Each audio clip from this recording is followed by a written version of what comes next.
Pemerintah Aceh Tengah masih menunggu regulasi terkait pelaksanaan sholat Idul Adha 1442 Hijriah dari pemerintah Provinsi Aceh. Sejauh ini Bupati Aceh Tengah Sebel Abu Bakar masih membenarkan masyarakat muslim di daerahnya untuk melaksanakan sholat Idul Adha yang jatuh pada Selasa 20 Juli 2021. Hanya saja Bupati menghimbau agar panitia, baik di tingkat kampung dan kecamatan untuk memperbanyak titik pelaksanaannya. Tujuannya, kata Sebela, guna mencegah terjadinya kerumunan yang berpotensi tertular virus.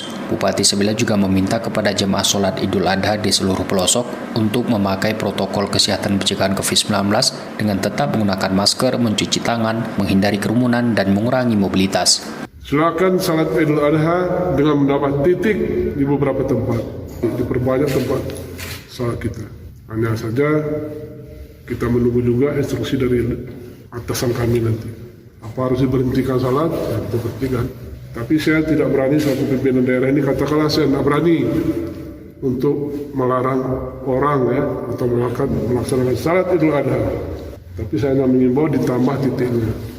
Kakak Kemenak Aceh Tengah Saidi Bentara kepada RRI melaporkan pelaksanaan sholat Idul Adha di tingkat kabupaten direncanakan berlangsung di Masjid Agung Rohama Takingon dengan penerapan protokol kesehatan yang ketat. Sebagaimana biasanya, kata dia, barisan jemaah sepakat diberlakukan jaga jarak.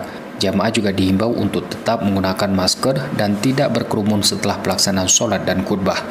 Muhammad Sanusi, RRI Takingon, melaporkan.